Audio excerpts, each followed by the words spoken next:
أشهد أن لا إله إلا الله أشهد أن لا إله إلا الله أشهد أن محمدا رسول الله أشهد أن محمدا رسول الله حي على الصلاة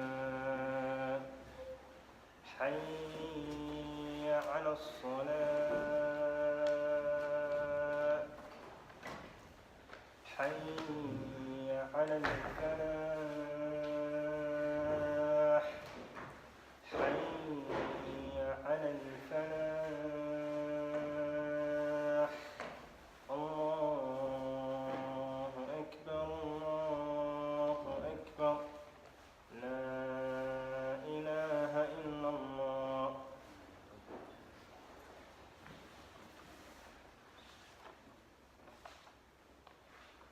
إن الحمد لله نحمده ونستعينه ونستغفره ونعوذ بالله من شرور أنفسنا ومن سيئات أعمالنا من يهده الله فلا مضل له ومن يضلل فلا هادي له وأشهد أن لا إله إلا الله وحده لا شريك له وأشهد أن محمدا عبده ورسوله.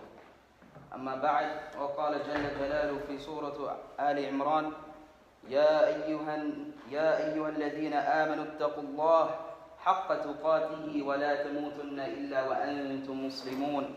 وقال جل جلاله في سورة النساء: يا أيها الناس اتقوا ربكم الذي خلقكم من نفس واحدة وخلق منها زوجها وبث منهما رجالا كثيرا ونساء واتقوا الله الذي تساءلون به والأرحام إن الله كان عليكم رقيبا. وقال جل جلاله في سورة الأحزاب: يا أيها الذين آمنوا اتقوا الله وقولوا قولا سديدا يصلح لكم أعمالكم ويغفر لكم ذنوبكم ومن يطع الله ورسوله فقد فاز فوزا عظيما. أما بعد، فإن خير الحديث كتاب الله وخير الهدي هدي محمد صلى الله عليه وسلم وشر الأمور محدثاتها وكل محدثة بدعة وكل بدعة ضلالة وكل ضلالة في النار. وبعد، جماعة الخير، أيها المسلمون أحبابي في الله. Today, بإذن الله تعالى, we will go through briefly the story of a mountain, a man, a companion, a warrior, a leader. His name was Amir ibn Abdullah Abu Ubaidah Ibn Al Jarrah radiyallahu ta'ala anhu. Who was he? What did he look like? What did he do that we are mentioning his name here today? We live in a time where our ummah is disunited, where the Muslims are being slaughtered by everyone, by the Jews, the Christians, the mushrikeen. We are being slaughtered by everyone. People look at us and they laugh at us because we are disunited. You take 5 Muslims and you ask them the same question, you get 5 different answers. And the question would be something fundamental to do with Islam, and there's only one answer. Let us look at this man and how he was in his life, so that we may reflect upon ourselves and try and act the way he acted. And try and love Allah the way he loved Allah. And try and love the Messenger sallallahu alayhi wa sallam the way he loved him.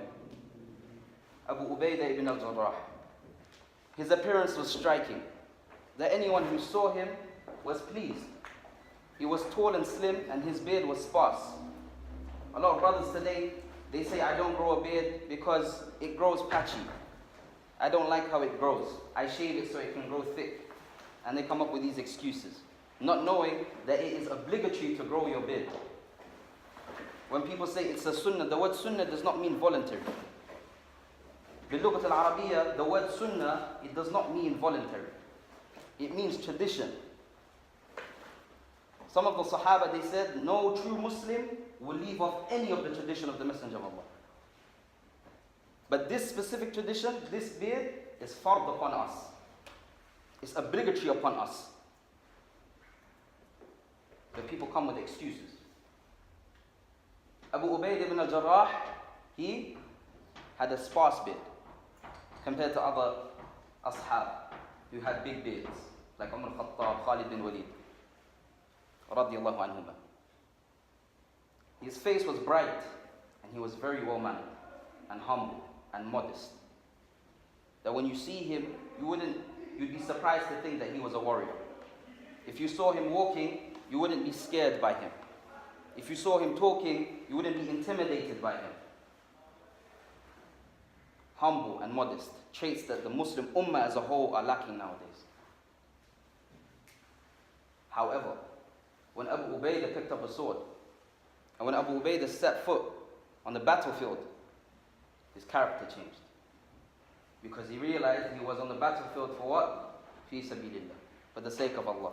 And he became what? Striking and sharp, like a sword. They say that himself was like a sword. Abu Ubaidah Ibn Al Jarrah, he was one of the first men to become Muslim amongst Quraysh. And he accepted Islam through someone greater than him, Abu Bakr as-Siddiq radiyallahu ta'ala anhu. The best man to ever walk the earth after the Anbiya. He is the one who gave da'wah to Abu Ubaidah. And Abu Ubaidah Ibn Al Jarrah, he's also one of the 10 guaranteed Jannah. In a hadith in Tirmidhi, the Messenger of Allah sallallahu alayhi wa sallam, he narrates 10 Sahaba's names. And Abu Ubaidah is one of those 10 that are guaranteed Jannah.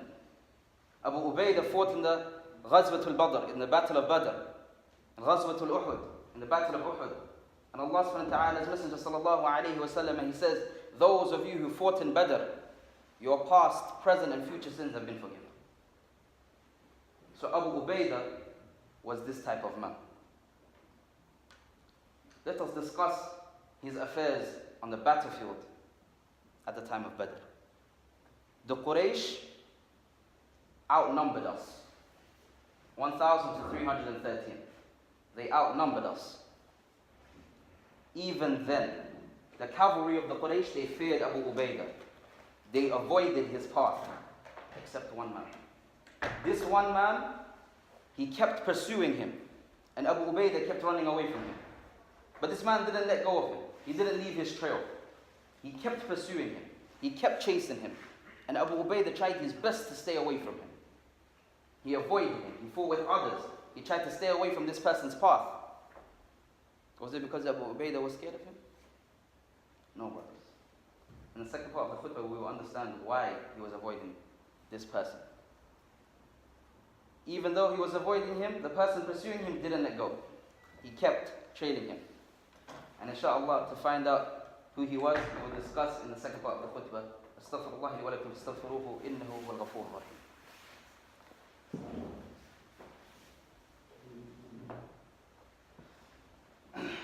Alhamdulillah Rabbil Alameen. Wassalatu wassalam. Amma ba'd. Jamal Khair. The person who was pursuing him caught up with him. And they were face to face. Abu Ubaidah had no other option than to fight. He tried his best to avoid this battle, this specific conflict. But they became face to face, and he had to fight. Abu Ubaidah picked his sword. With one swing to the head, the battle was over. And the man pursuing him dropped to the ground. The man pursuing him was none other than his father. The father of Abu Ubaidah. He was a kafir. And even though he was Abu Ubaidah on the battlefield of Badr, he still had the respect and love for his father to avoid fighting with him. That he would avoid it as much as he could, until he came to a situation where he had to make a decision between his father and Allah. Brothers, ask yourself that question. What choice would you make? Sisters, ask yourself this question. What would you make? What choice would you take? Your father or Allah? Because the Quraysh, they chose their fathers. How can we turn against the religion of our fathers? This was the famous speech of Quraysh. How dare you speak against our forefathers? This is the main problem they had. That it was instilled in them that you can't go against your father. And hatta even in the battle, Abu Ubaidah still wanted to avoid his father until he couldn't. There was nothing that he done in his life that hurt him more than this. But he said he did not kill his father. Rather, he killed the shirk that was inside his father. Brothers and sisters, if I was to ask you, what's worse? Someone sleeping with their mother or someone committing shirk? We're all going to say shirk. But in a regular conversation, when the topic of shirk comes up, we don't look disgusted. We don't look sick. But when someone brings up the topic of incest, we all look like we want to throw up. Where's our priorities gone? Yes, incest is something disgusting. Shirk is far more disgusting. Far more disgusting. People say, don't bring up that topic, actually. Don't bring up that topic. It's atrocious. They have no problem discussing shirk. They say it with a joke, with a smile, regular faces. We don't understand how dangerous shirk is. And that it is the top of the sins. It is the one thing that if you die upon, Allah will not forgive you. If you die with this, Allah will not forgive you. You can die with any other sin. Any other sin. And Allah subhanahu wa ta'ala can forgive you. If He wishes. But shirk, you die upon it, khalas. You have gone to Jahannam forever. Forever. With no rahmah. The best example I can give you is that of Abu Talib.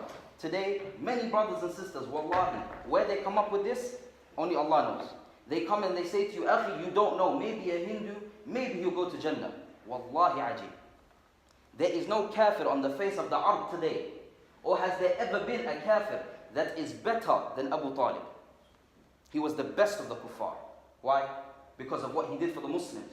Because of the love he had for the Messenger of Allah. Abu Talib is going to Jahannam, so who are the rest of these kuffar? If you die upon shirk, if you die upon kufr, there is no other destination for you other than Jahannam. And it's a lack in your iman to say that a kafir can go to Jannah if they die upon kufr. That's not what Islam says. We're not Protestant Christians and say that if you believe you go where you know, heaven. La. We have been given rules, usul, that we have to follow. Let us look at how Abu Ubaidah was. Abu Ubaidah Ibn Al Jarrah, in the Khilafah of Umar al-Khattab radiallahu ta'ala anhu, he was the governor. He was the general of the army in the conquest of Bayt al-Maqdis, and later on he was the governor of Sham. So when the Ummah spread, when the empire of Islam spread, Umar al-Khattab, he assigned different Sahabi as different governors over different places. And Abu Ubaidah was the governor of Sham, of Syria. Umar al-Khattab, he would regularly visit his governors to check on his people. He went to Abu Ubaidah, he said, Ya Abu Ubaidah, I want to come to your house. He said, Ya Amir al-Mu'mineen, if you come to my house, you'll do nothing but cry. So Umar al-Khattab said, I want to come to your house. So Abu Ubaidah, he takes him to his house. Bear in mind, in the Khilafah of Umar al-Khattab, the Muslim Ummah was very wealthy. And Abu Ubaidah is a governor. But when they go to his house, it's a small room. He has very few furniture, very little food, and very little amount of garments. And Umar al-Khattab begins to cry. He said, Ya Abu Ubaidah, the Messenger of Allah has left, Abu Bakr has left. There is no one else I know who isn't attached to this dunya other than you. Abu Ubaidah Ibn Al Jarrah, he was not attached to the dunya. He was ready to depart. Look at the stature. If we were given high positions, would we not milk it? Ask for a fancy car, nice house, nice clothes. And don't get me wrong, if you're in that position, you have a right to ask. But Abu Ubaidah, he didn't want it. Why? Because he realized the statement of the Messenger of Allah sallallahu alayhi wa sallam that is narrated to us from Abu Bakr as-Siddiq radiallahu ta'ala an, be in this dunya as a traveler or a wayfarer. He's taking part-time shade under a tree. We're not here forever. You know, take this dunya as a service station. You don't go build a house at a service station. You know, you don't go build a mansion there. You go, you do what you need to do, and you leave. That's how we're meant to be in the dunya. But we're not. Let us look at how trustworthy Abu Ubaidah was. It's narrated from Muhammad ibn Ja'far radiallahu ta'ala an, that a delegation of Christians, they came to the Messenger of Allah. Ya Abu al-Qasim. They said, Oh Abu al-Qasim. Who was who? The Messenger of Allah. Send us one of your companions who is true and trustworthy. to judge amongst us on some matters about property. So the Prophet ﷺ, he said to them, come back to me in the evening, I will send you one of my companions. Umar Khattab, he heard this. And at the time for Dhuhr, they went to pray Salah, and after Salah, the Messenger of Allah ﷺ is looking left and right. So Umar Khattab, he sits up, so that maybe the Messenger of Allah will choose him. He wanted to be the one who was true and trustworthy. But he glanced over Umar Khattab and he picked who? Abu Ubaidah Ibn Al Jarrah. He said, go with them, for you are trustworthy, and judge amongst them. Jama'ah, this shows you something. The Christians, they respected our judgment. The Nasara, they came to us for help. Do you see that happen? Do you see that happen? Do you think this was because, they were something special? Or is it because Allah placed them at this darajah? Allah gave them this izzah, this respect. Look at us now. What calamity do you want to occur before everyone decides to change and turn back to Allah? By the time it happens, it'll be too late. You see the sun rise from the west, khalas. Doors of Tawbah are closed. If you see this sign, the doors of Tawbah are closed. There's nothing, even if you believe, even the kuffar will believe at this time. They'll say, yes, Islam was the truth. Too late. Too late. We're not guaranteed that we're going to live outside this door. Right? We could die mid-salah. I could die right now, talking to you. What are we doing right now? See, when we have an exam, we revise all the way up until the day for the exam. Sometimes we revise even just before the exam. We go over our notes. We give them this much priority to the dunya. What are we doing for the akhirah? When our akhirah could come like this. Malik al-Maut, he comes and visits all of us at least 5 times a day. Every single one of us and all of our family members, at least 5 times a day, he comes and he checks on you. Is it your time? Has Allah decreed for me to take you with me? Ask yourself, are you ready for that time? Now listen to the parting words of Abu Ubaidah on his deathbed. How did he die? He died from the plague of Amwas. The plague of Amwas. The Messenger of Allah ﷺ, he said, count 6 signs before the hour is established. One of these 6 signs is the plague of Amwas, and the hadith is narrated in Muslim. So upon the deathbed of Abu Ubaidah, he said, O people, I advise you. What do you think he advised? Something deep, something that we don't know? La, listen to what he said. Let me give you some advice which will cause you to be on the path of goodness always. Establish prayer. Do we not all know that? We know that. Fast the month of Ramadan. Don't we all know that? We know that. Give sadaqah. We know this. Perform the Hajj and Umrah. We know this. Remain united and support one another. We don't know this. Be sincere to your commanders and do not conceal anything from them. We don't know this. Don't let the world destroy you. For even if a man were to live 1,000 years, he will still end up with this state that you see me in, meaning he will eventually die. And he said, peace be upon you and the mercy of Allah. And he died. This nasiha, this is all he gave. Radiallahu ta'ala. Nothing complex. We make this deen hard for us. Because we start adding our own aql into it. We start thinking, what about this, what about that? Look, Allah subhanahu wa ta'ala did all the work for you. You don't need to put you don't need to process anything. You just need to hear and obey. It's not hard. It's very easy. You need to realize we don't have free will. Right? The ayah in the Quran, la ikraha fi din, it does not apply to us. It applies to kuffar. There is a compulsion upon us.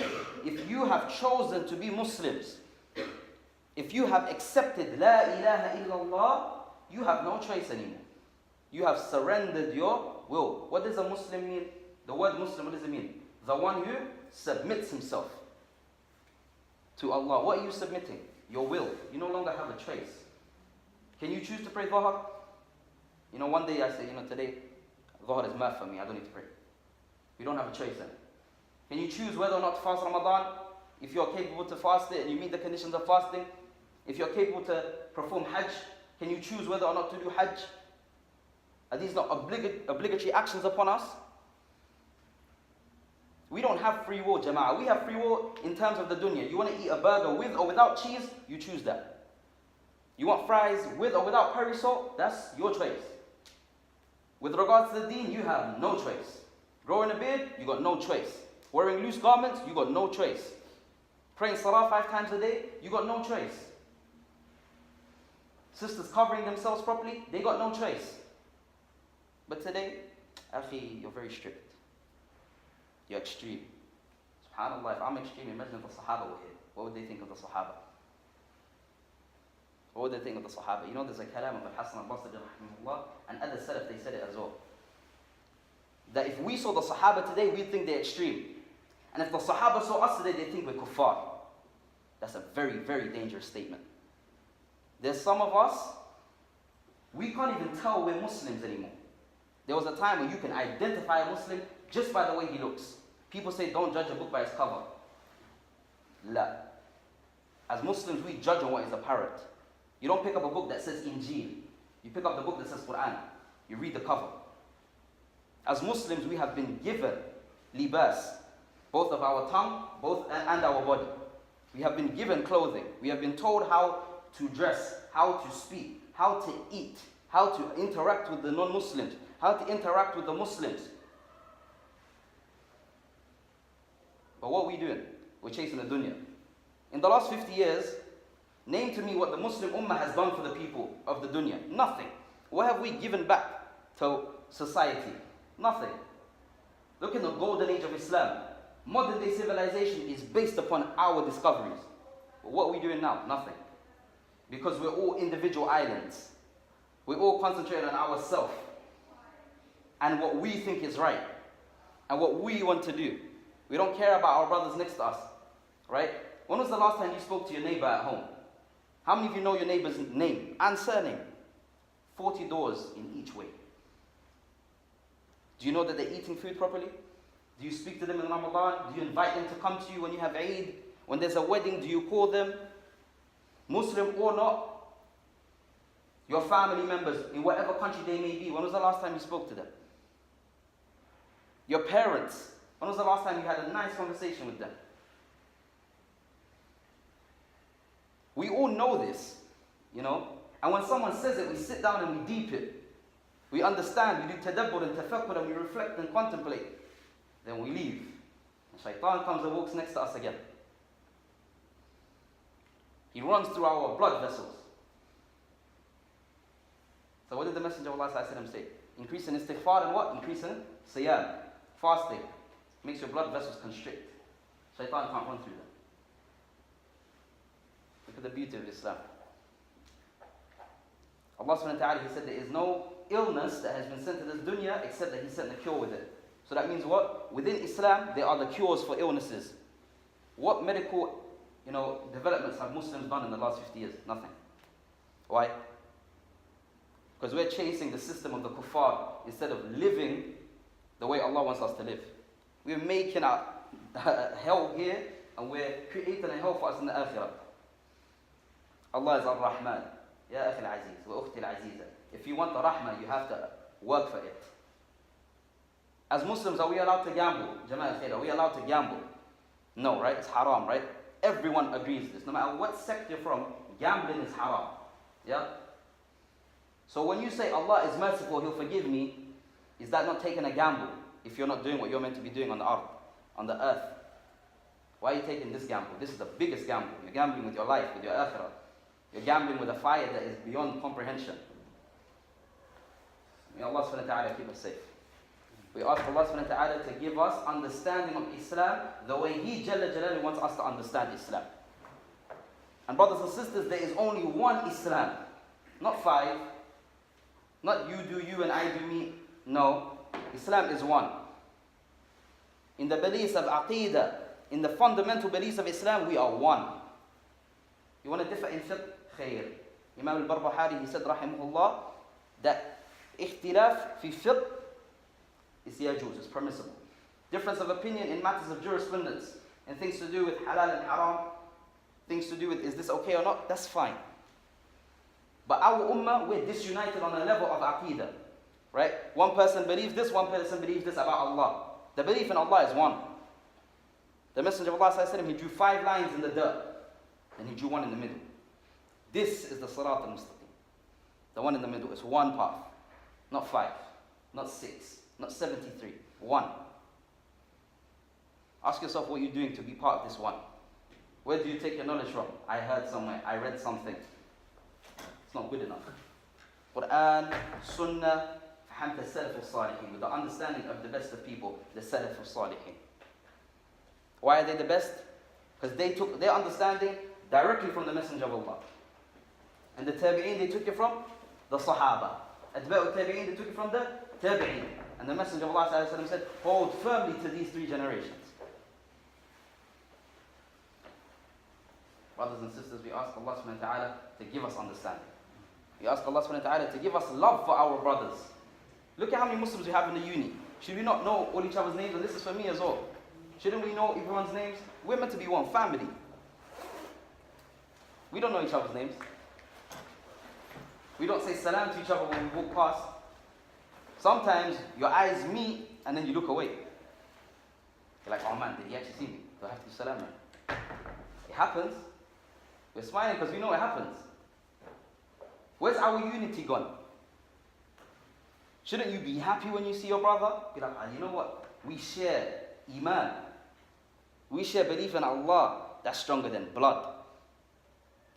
Shouldn't we be in a situation where if you need me, you call me at 2 a.m. in the morning and I'll try my best to do something for you?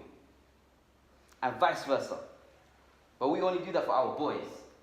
Huh? For our close friends. Jama'ah, we're all meant to be close friends. Yeah, we've got different personalities. Yeah, we may not chill together. But if we need one another, we're meant to be there for each other. Bare minimum, we're meant to give salam with a smile. You see your brother, you're meant to smile with him as far as he walks until he's out of your distance. That's my brother. Sometimes we don't do this with our own blood brothers. Ah man, him again. You know? I come on the minbar and you're like, he's saying the same stuff again. Jama'ah, the Messenger of Allah, he spoke the same stuff for 13 years. Nuh alayhi salam, he spoke the same stuff for 950 years. Bi-idhnillahi ta'ala, I will speak the same stuff until I die. Insha'Allah. What are we doing, Jama'ah? Ask yourself this question. What are you doing? What are you trying to earn with your hands? If you see your brother make a mistake, conceal his mistake and advise him in private. If you see your brother do a mistake in public, advise him politely in public. Now we just turn our eyes. Nah, it's not got nothing to do with me. That's got nothing to do with me. What do you know? Maybe on the day of judgment, the same brother's going to be like, Allah, this person saw me, he didn't say anything. It's going to be a bit heavy on that day. استغفر الله. ربنا آتنا في الدنيا حسنة وفي الآخرة حسنة وقنا عذاب النار. ربنا أفرغ علينا صبرا وتوفنا من المسلمين. ربنا هب لنا من أزواجنا وذرياتنا قرة أعين وجعلنا للمتقين إماما. ربنا بعد إذ هديتنا وهب لنا من لدنك رحمة إنك أنت الوهاب. وأقيموا الصلاة.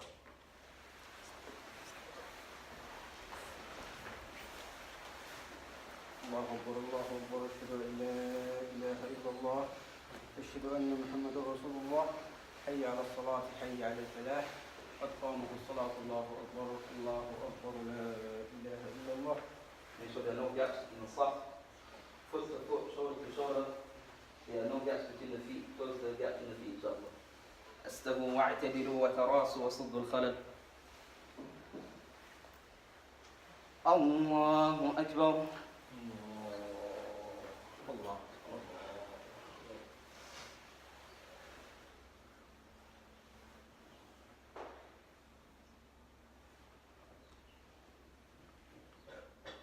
الحمد لله رب العالمين الرحمن الرحيم مالك يوم الدين إياك نعبد وإياك نستعين اهدنا الصراط المستقيم صراط الذين أنعمت عليهم غير المغضوب عليهم ولا الضالين آمين.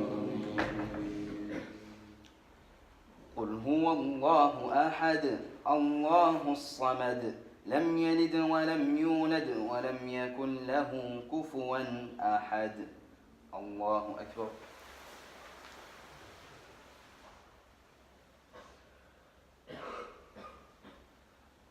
سمع الله لمن حمده. الله أكبر.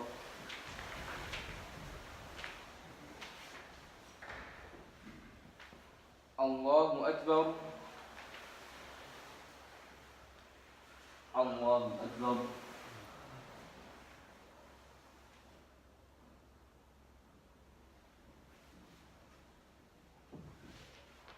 الله أكبر.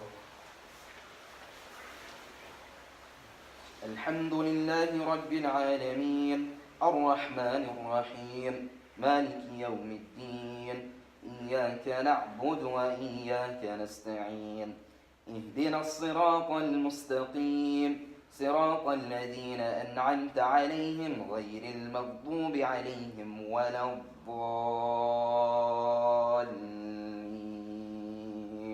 آمين. والعصر إن الإنسان لفي خسر إلا الذين آمنوا وعملوا الصالحات وتواصوا بالحق وتواصوا بالصبر. الله أكبر.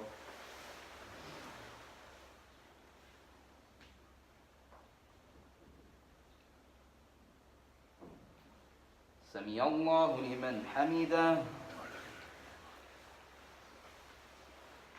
الله أكبر.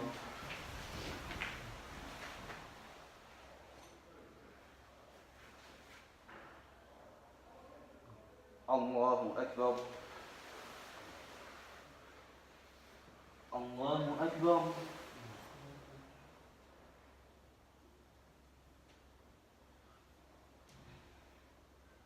الله أكبر.